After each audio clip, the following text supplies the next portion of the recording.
Хора, видях глиган. Май още там.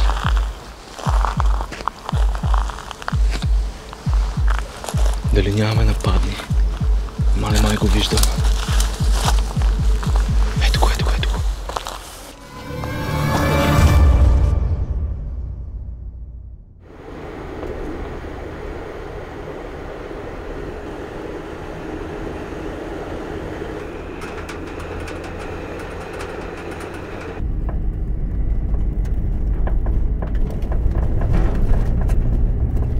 Днес отиваме на Каменито дел Рей, един от най-опасните преходи в Испания. Каменито дел Рей се казва целият район тук. Той като природен парк, резерват, нещо такова. На около 100 метра от паркинга влизаме в ето този тунел.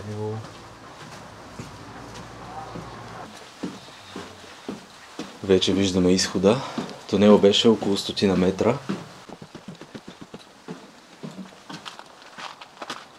Интересно колко хладно беше вътре в тунела и в момента, в който излезеш тук на открито, макар че днес е доста облачно и сме под дърветата, те удря една гореща вълна.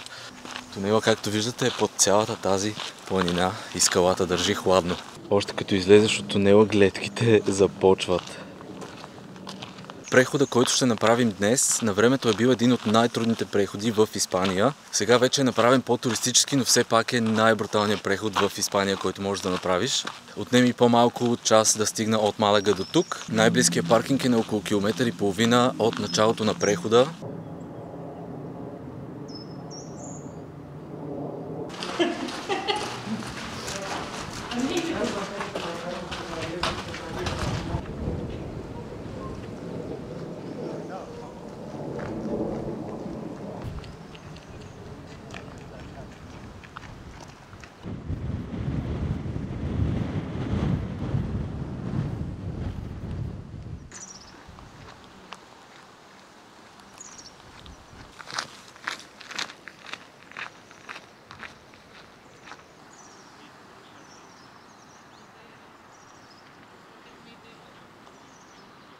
А вижте отсреща в скалата какви образования има, абсолютно натурални, предполагам.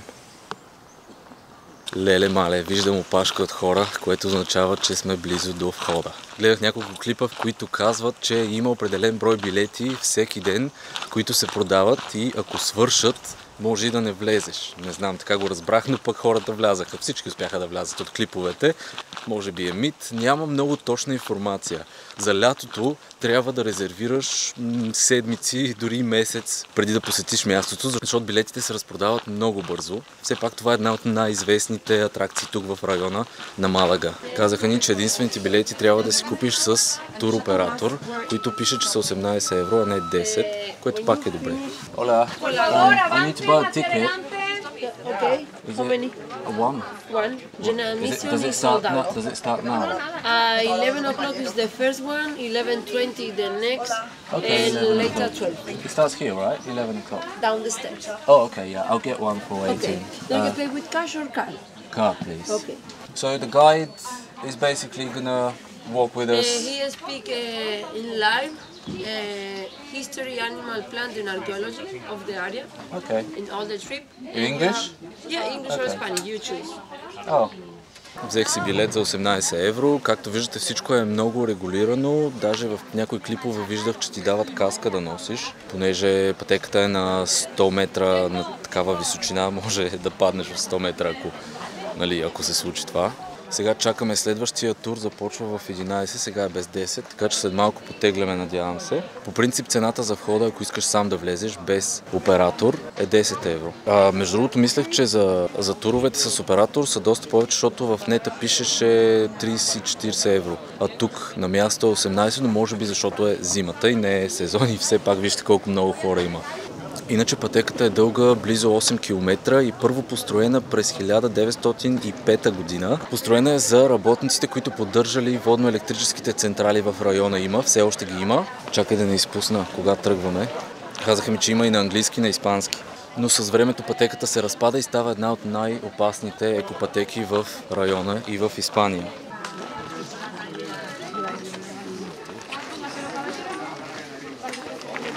Сканираха ни билетите и сега отиваме да си вземем каските с микрофони и всичко. Thank you.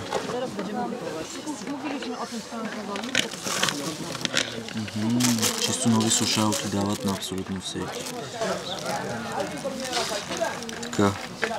Готови ли сте за операция?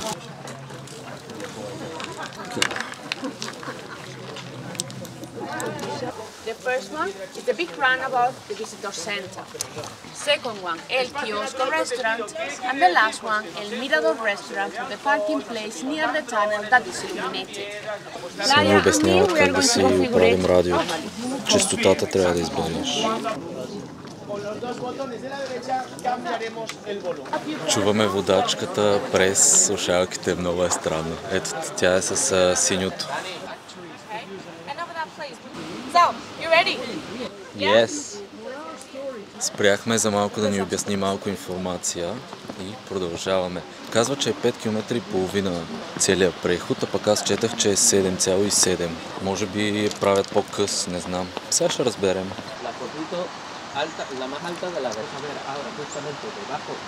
Аз спирам почти на всяка крачка да снимам, обаче зад мен има още една група и те искат да минават и става малко забъркано. Тук започва вече баш началото на прехода.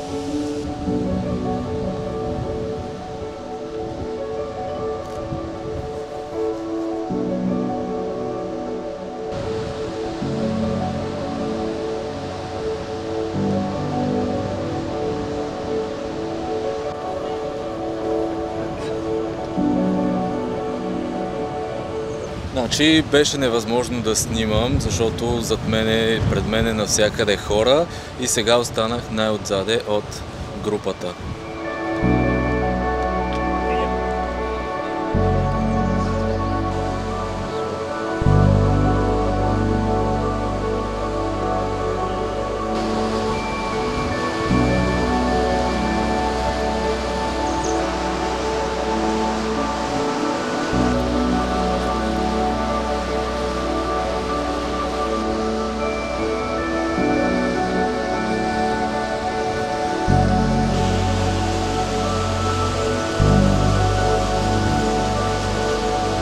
Уникална красота, заслужава си колкото и пари да е да дойдеш тук. Освен това, както забелязвате, изобщо не е една от най-опасните екопътеки вече, била е на времето, но са я направили туристическа атракция, разбира се. Дори да искаш не мога да паднеш. Гледай зад мене, човек, мале. Даже си махнах слушалките, аз и без това не я чувам госпожата водеща вече. Само ми шуми нещо в ушите. Искам да чувам природата. Много съм доволен.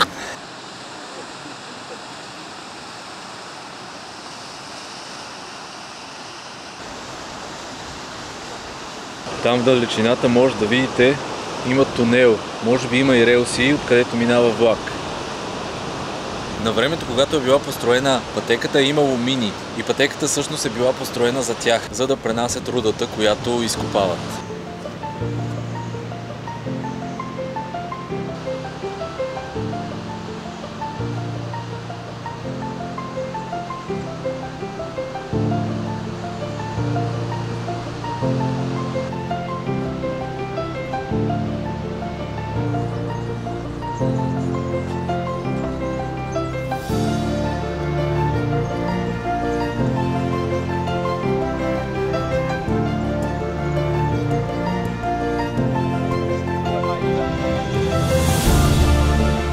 Леле, напред става още по-брутално. Продължаваме напред. Аз изостанах много. Мисля, че виждам моята група чак. Ей там, това сигурно вече е на 2 км от тук.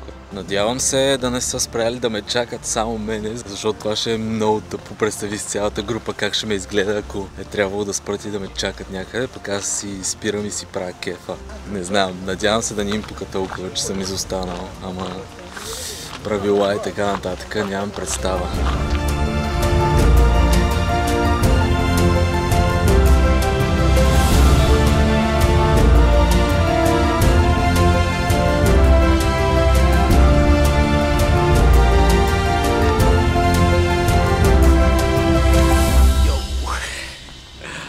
Брутално е. Тук се откри още по-панорамна гледка навсякъде. Тази част малко ми прилича на Йосемити. Това е национален парк в Америка, който ползва MacBook. Един от wallpaperите е сниман там. Иначе сега плана ми с YouTube видеята е да качвам поне по 2 на седмица, като снимам събота и неделя, понеже мога да снимам само събота и неделя и събота примерно снимам, ходя на едно място, снимам едно видео, неделя снимам второто, до сряда се надявам да успея да сглобя първото и да го кача и второто да е качено в събота. Надявам се да успея да спазвам плана, защото освен че работя от 10 до 6, ходя и на фитнес след работа. Трябва да си готвя определена храна, която не отнема много време, нали, в тигана месо или в airfryera. Преди около 2 седмици започнах фитнес програма.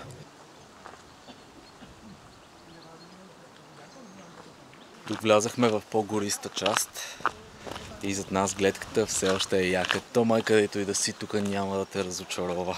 Както съм казвал и преди, не съм видял грозна гледка в Испания. Тук малко се отклоних от главната пътека. Няма нищо особено. На 360 градуса е невероятно.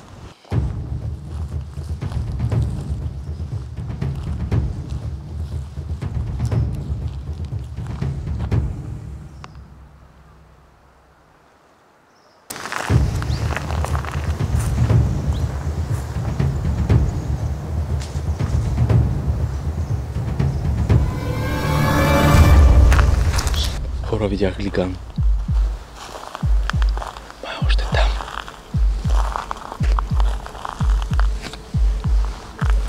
Дали нямаме нападни? Май го виждам. Ето го.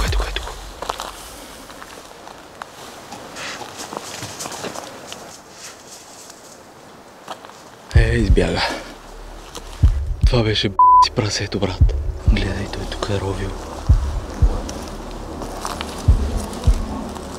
Мене ме е страх, ама аз тръгнах след него. Леле, погледни гледка, човек.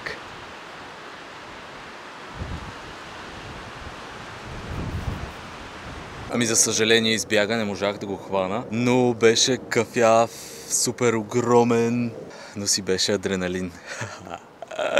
Направо си викам, ела тук да направим видеото още по-интересно, мале. После тъмнело ще подгоним глиган в Испания. Леле, не мога да се насладя на тази гледка.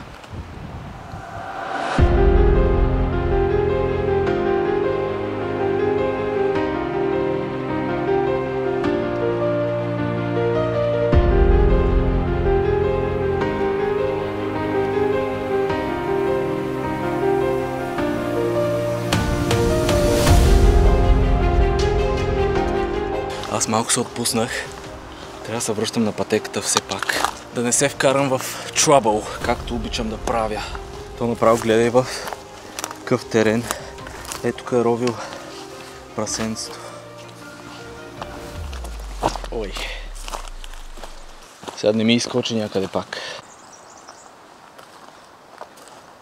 Една от водачите беше седнала да яде, аз точно като излизах от гората и нещо ми се скара на испански и аз викам sorry, I needed the toilet, че ми трябваше тоалетна и аз викам no more, нали няма повече. Вика окей. Еми брат, ако това са 5 км, отнема 2 часа. Ако трябва наистина да отиш до тоалетна, аз както обичам да пия вода, сега пак съм спрял някъде в гората. Иначе там наистина са релси и минава влак, но не знам дали все още е активно това. Погледни каква панорама.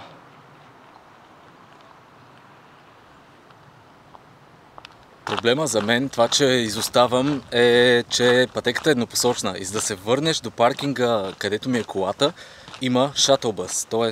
совалка на български, автобус, който те връща обратно, защото не можеш да се върнеш по същия път и е доста далеч, ако искаш да вървиш пеша, нали, да заобикаляш по пътя, по който ще вземе автобуса. И предполагам, те си имат определени и знаят кога свършва всеки тур и си имат определени бусчета, които връщат хората. И аз, като не съм част от групата, ще трябва да се кача с някоя друга. Надявам се идеята ми да работи. Там виждате ли едно сърне? Сега се търкаляш един камък и аз викам какво става. Коза ли е, сърна ли е? А те са две, даже зад нея има още една. После ще зумна. Леле, дали ще успея да сложа дълги обектив?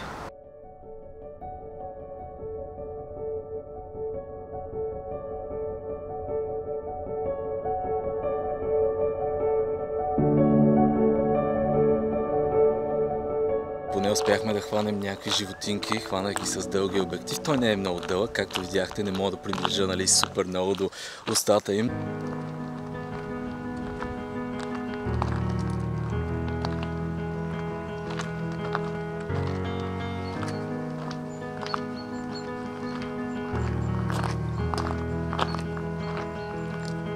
Отиваме ето натам, изглежда много яко и пак ще сме на високо.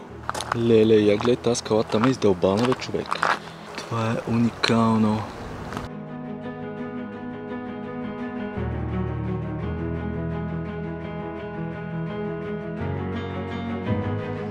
Това е нереално, бе, човек. Една от причините да обичам да ходя на такива места с огромни скали и сред природата като цяло е защото ме кара да се чувствам малък и каквито и проблеми да имаш, започват да ти се струват не толкова важни, защото ние сме една прашинка на цялата вселена, която е огромна. И се чувствам много по-добре.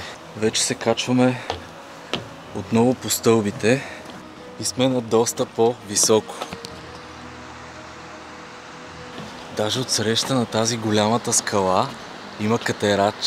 Представи си хората, които сте запалени по катеренето, да дойдеш тук да се катериш. Ще е уникално преживяване. Аз не съм по този спорт. Никога не съм пробвал дори на стена такава в спортна зала. Не знам изобщо дали ще съм добър.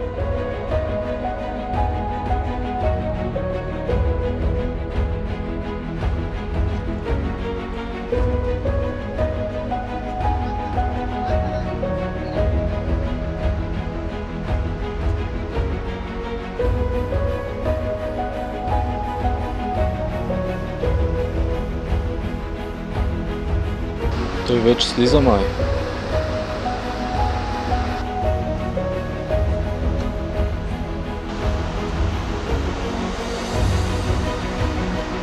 Абе, височко си, едно момиче зад нас почна да мрънка и си закриваше очите да не гледа. Ама човек, то навсякъде пише, че е над 100 метра най-високата точка. Защо ще дойдеш тук, като имаш страх от височини? Тя буквално си закрива, зад нас е. Закрива си лицето да не гледа.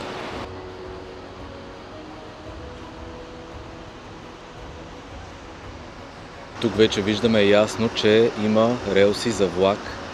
Минават през толкова много скала, човек. Не е само някаква малка част, то сигурно по-голяма част от тях е през скалите, гледай. Как се дълбава това нещо.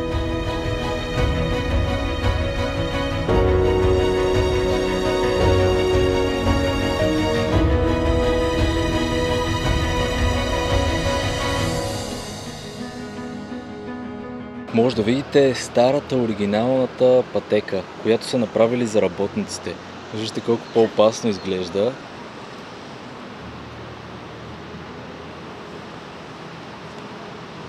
Тук най-после всички се позабавиха, защото се изреждат един по един да си направят снимка с... Тук може би е най-бруталната гледка от целия преход.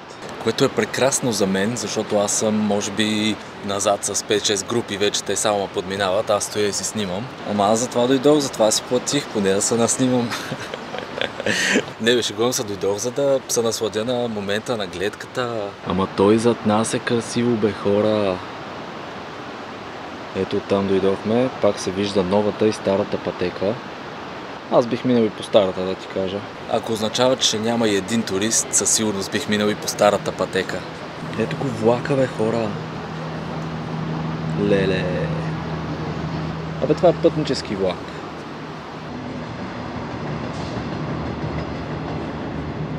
Ето защо се снимаме всички тук.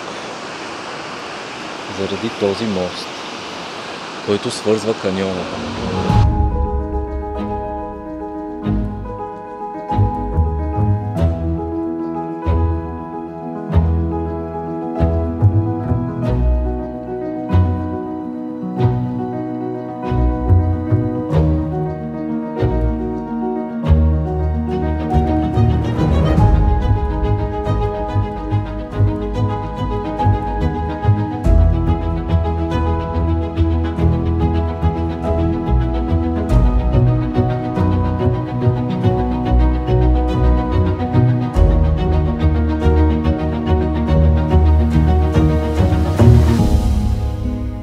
Стигнахме и до моста. Сега ще минем по другия, за туристите, не този. Всъщност той е закрит мост, минава се вътре в него. А ние минаваме по ето този.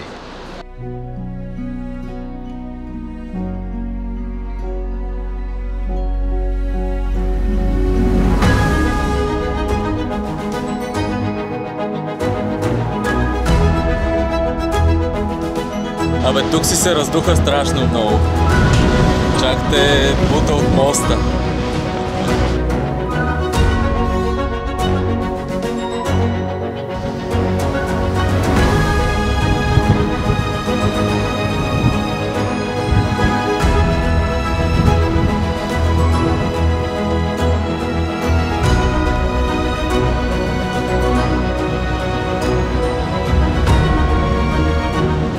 Точно на моста между двата каньона духаше страшно много вятър, така че се обличайте, ако идвате. Не знам колко остава.